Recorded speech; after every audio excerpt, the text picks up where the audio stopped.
Good morning, church. I'm Sarah Rugenstone. I'm the Clayton site pastor here at the gathering, and I am very glad that you're worshiping here with us this morning.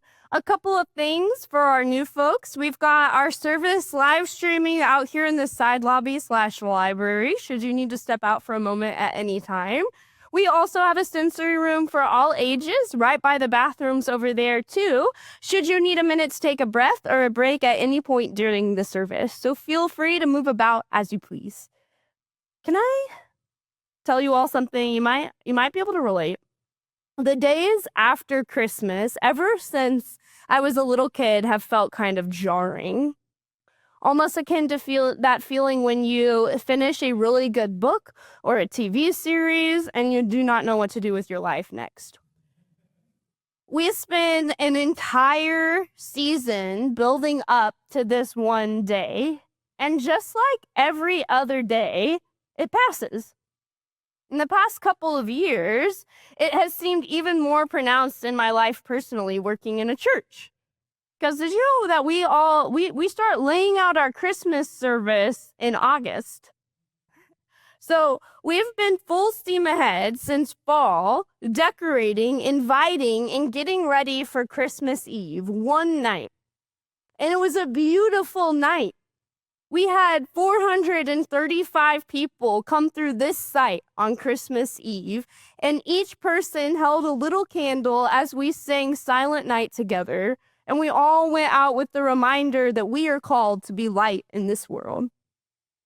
And then, 24 hours later, we're all in a daze and drowning in wrapping paper and overstimulation from relatives. The world seems eager to move on, shoving things back into boxes, but what would it look like if we could intentionally hold on to the joy, light, and hope that Christmas brings? That's kind of the whole point anyways.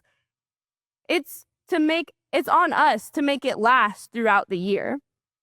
So, and also if you've had a chance to head over into a store in these past few days, you can see that consumerism is already on to the next thing. The next holiday to get you thinking about how you can spend your money.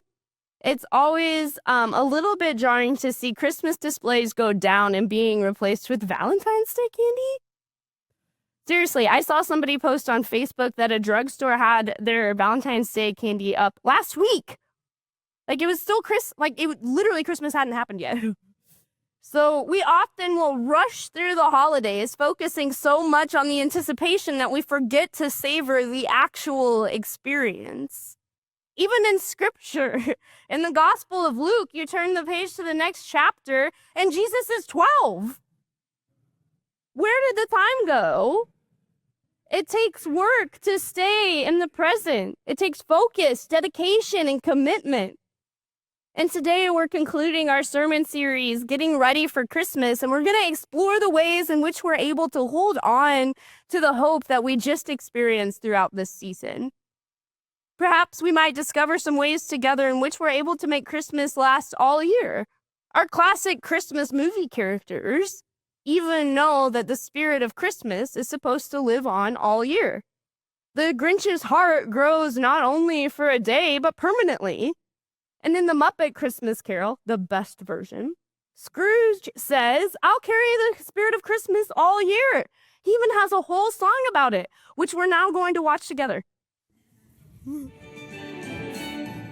a thankful heart, with an endless joy, with a growing family, every girl and boy will be nephew and niece to me. Nephew and niece to me. Will bring love, hope, and peace to me. Love, hope, and peace to me. Yes, and every night will end, and every day will start with a grateful prayer and a thankful heart.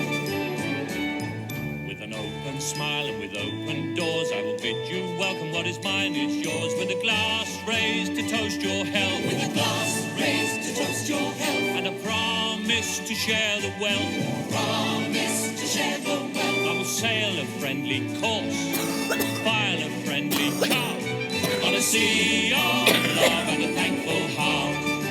Life is like a journey. Who knows when it ends? Yes, and if you need to know the measure of a man, you simply count his friends. Stop and look around you. The glory that you see is born again each day. Don't let it slip away. How precious life can be. With a thankful heart that is wide awake, I do make this promise: every breath I take will be used now to sing your praise. Used now to sing your praise. And to beg you to share my day. Beg you to share my days. With a loving guarantee that even if we part, I'll hold you close in a thankful heart. I will hold you close in a thankful heart.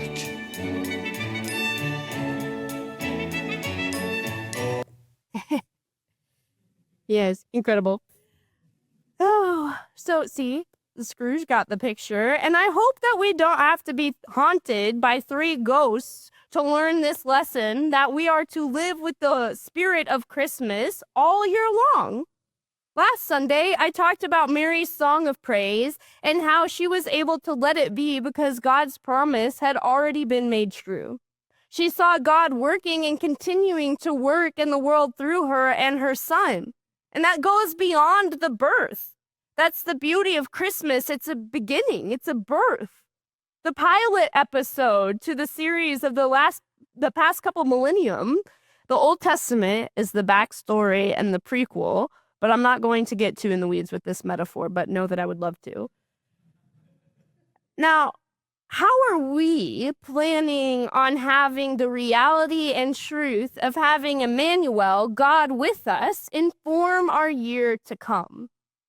As bearers of Christ's light in the world, how are we actively bringing that light to those around us? I'm going to invite you all into a practice that you might already do, or maybe you've never heard of it before. Either way is okay. But we're going to explore a tradition that invites us to extend the season of Christmas beyond one singular day to help us bask in the hope that is alive by the birth of a refugee baby. This tradition is called the 12 Days of Christmas. And it is not just a carol about an absolutely obscene amount of birds. But this is actually a season with roots in the early church that exists in order to help us not rush, but to truly enjoy the gift of the present. And by exploring Christmas as a season and not just as a day, we will consider how we can intentionally hold on to the hope that this season brings, staying fixated upon this moment, this birth, that this God has become flesh to dwell among us, and somehow the day has been co-opted by the empire and marketers, but the wonder of this child, the promise, still remains. Many of us are familiar with that 12 Days of Christmas song, but do we know where the tradition comes from? The 12 days of Christmas don't actually lead up to Christmas, but they're the days following Christmas, and they culminate on Epiphany. And this is the day in the church calendar that commemorates the arrival of the Magi, the 3 wise guys, who followed the star to find the newborn Jesus. And by the time the Magi showed up, even though we celebrate this event 12 days after Christmas, tradition holds that Jesus could have been as old as 3 years old. So Epiphany is a reminder to us that time is a concept and God is not bound to our understanding of time. Now, historically, this period was a significant time of celebration in the early church. It was a time to reflect on the profound mystery of the incarnation, which means God becoming human in the person of Jesus. It was a time of feasting, fellowship, and spiritual reflection. In a world that encourages us to move on to the next thing, the 12 days of Christmas offer a countercultural rhythm, inviting us to linger in the joy and wonder of Christ's birth. It's not just about hanging on, but about living into the reality of God's justice, hope, and peace in the here and now, just as Mary proclaims in the Magnificat. And if we look at how Mary reacts to everything that's just happened, we can see an example of how we too should bask in the presence of God with us. Receive these words from Luke chapter 2, verses 19. Mary treasured all these words and pondered them in her heart. This verse comes right after the shepherds visited the manger, and Mary sat with the reality and truth that peace is now tangible by way of her son. She had also experienced so much in such a short amount of time. She gave birth in a barn. She had a holy child in her arms, and there were proclamations from angels, and then the shepherds came to see this promised king. That's quite a bit for one person to experience. But notice what Luke tells us about Mary. She lets it be, she basks in it, and she wades in the waters of presence, hope, and joy in that moment. She treasured these words. She pondered them in her heart. To ponder implies deep reflection, a careful consideration of the meaning and significance of what was happening. Mary took the time to process, to internalize, and to truly understand the magnitude of God's presence in her life and in the world. What is it from a few days ago that you would like to not lose sight of? How have you grown, and how have you been changed and shaped by this truth of Emmanuel with us? What's one of those snapshots of time that you would like to hold on to? I know something that I would like to hold on to going into this year as we kick off a new year just here in a couple days. I want to hold on to my perspective and view of Silent Night on Christmas Eve, because I get to stand right here as we all sing Silent Night together, as hundreds of faces begin to slowly glow from the light of their Christmas Eve candle.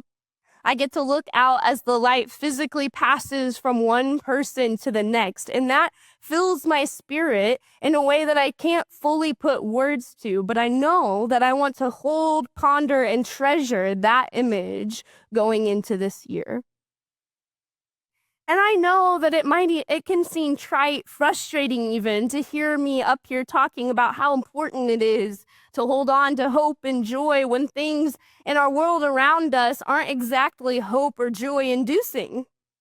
There's tyrants on thrones. There's wars that are killing billions of innocent people, diseases running rampant. There are natural disasters every week, it seems like, as a direct result of how we've treated our planet. And people will choose darkness over and over and over again. Pastor Sarah, I don't want to hear about hope and joy. I know, friends, we are living in a weary world indeed. It is exhausting to exist in the constant stream of horrific news. We were literally not made for that. We were made for good. I am in the business of hope and joy, and it is my job as your pastor to stand here and remind you that our work is not over, that joy and hope are antidotes to fear, hatred, and evil. We have Emmanuel, God made flesh, to remind us that hope lives to see another day. Joy has the final word. That darkness, no matter how hard it might try, it cannot overcome the light. And this idea of joy shows up a lot in the New Testament. Joy, or chara in Greek, is a deep, abiding joy that is not dependent on circumstances. Here in the 4th chapter of Philippians, we read this. It says, "Be glad in the Lord always. Again, I say be glad. Let your gentleness show in your treatment of all people. The Lord is near." Those first two repeated words, be glad, are sometimes translated as rejoice, but the same root for the word is joy. With joy at our center, we allow gentleness to be the primary way in which we encounter the world and one another. Philippians 4 continues, "Finally, siblings, whatever is true, whatever is honorable, whatever is just, whatever is pure, whatever is pleasing, whatever is commendable, if there is any excellence and if there is anything worthy of praise, think about these things. As for the things that you have learned and received and heard and noticed in me, do them, and the peace of God will be with you." Side note, I used to have this little pin from my local Bible store because, yes, there was a Bible store where I grew up. And it just said, "whatever." And it was based on this Bible verse. And I put it on my vinyl Bible cover. And I thought it was just so cool, so sassy, and also biblical. But anyways, in Philippians, we are encouraged to ponder whatever is true, noble, right, pure, lovely, admirable, excellent, praiseworthy, like Mary. We are called to cultivate a spirit of reflection, to take time to consider our lives and the bright spots in them, especially during this season. This act of pondering is essential to truly experiencing holding on to joy. And it's not just about a fleeting sense of happiness. It's about a deep, abiding sense of peace and gratitude. We get to become fixated on how to restore because it's already been done. Think about my friend Scrooge again in The Christmas Carol or The Grinch. Their hearts were changed because of Christmas. Life-altering transformations, I would argue. They were made different, unable to exist in their old truth when encountering Jesus' message of compassion, justice, equity, and equality. They often break out into song, actually. And we are also offered this opportunity to be altered by the truth of Christmas, too. So how can we cultivate this kind of deep, abiding joy and intentionally hold on to the joy during these 12 days and all year long? I have a few simple practices that you might consider. Take it or leave it. But I was thinking that it would be a good thing for us all to practice together. Daily gratitude. Each day, take a few minutes to write down one thing that you're grateful for. It can be related to this Christmas season. It could be a specific memory, a gift, or a moment of connection with loved ones. This practice helps us focus on the positive and appreciate the present moment. You can also write thank you notes. And this gratitude, the practice of gratitude is scientifically proven to improve your mental health, and it helps rewire your brain towards a brain of gratitude. So also you can listen to reflective music. Keep that Christmas music on. I don't care. The haters can hate. Just keep feeling those emotions. Listen to the lyrics that are being sung. Let it speak to your heart. Spend time in nature. Even in winter, the world is taking a pause, a break. It's a time to restore and rebuild. Embrace that stillness that God provides. Also, I really encourage you to try to do something for someone else. Big or small, bringing a meal to someone who's going through a hard time, giving money to local mutual aid funds, starting to volunteer at a local nonprofit this winter. Each act of goodness will have a ripple effect. I encourage you to try one or more of these practices during the 12 days of Christmas and see how it feels to intentionally and mindfully extend the joy of the season. As we continue our celebration of Christmas, I encourage you to remember this tradition and let us emulate Mary's example of treasuring and pondering. Let us engage in practices that help us truly hold on to the joy of this sacred time. Because we can't stay at the manger, but we, like Mary, do get to treasure and ponder. And to build upon all of these experiences, which can inform and teach us how to interact in the world moving forward, centered on a deeper understanding of joy. Christmas is a birth, a beginning, not an ending. And unfortunately, so many churches and humans have begun to understand Christmas as the series finale, like I said, as opposed to that pilot episode. But this is the time, not just a day or a moment, that can transform us and help us propel into a more committed and loving life centered on Jesus. The Christmas season is not just the culmination, but the beginning. The beginning of Jesus' story, the precipice of a new year full of unknowns, full of possibility, hopes, and dreams. And as we head into all of that newness that awaits us, we get to decide how we will carry this joy with us, how it changes us, how we are different, how we might center ourselves in order to come closer to God and one another. Together, we may treasure this time and ponder the ways in which we might change and grow, centered on the joy we experience together. And it doesn't have to be a fleeting feeling. Joy is an embracing of the both and. It's a source of character and part of what makes us unique as Christ followers. "O Holy Night" is a song that we've actually been singing quite a bit this season. And it speaks to this longing for peace and hope that comes through Christ, especially through the words, "The weary world rejoices." This is a weary world indeed. And two things can be true at once. This is a weary world, and we rejoice for we're not stuck in the weariness. We rejoice while there is sorrow, because while there is sorrow, there is also joy. And where there is pain, there is also healing. And where there is disaster, there is creation. And where there is unfathomable darkness, there is always light, because two things can be true. A Savior is born, and our weary world rejoices. Let us not lose sight of the joy that is planted this season. This is just the beginning. Just wait until joy and hope take root. Will you pray with me? God of peace and presence, be with us this day and all of our days. Stir up joy and hope within us as we continue to live into the truth of Christmas, that we now have God with us, Emmanuel.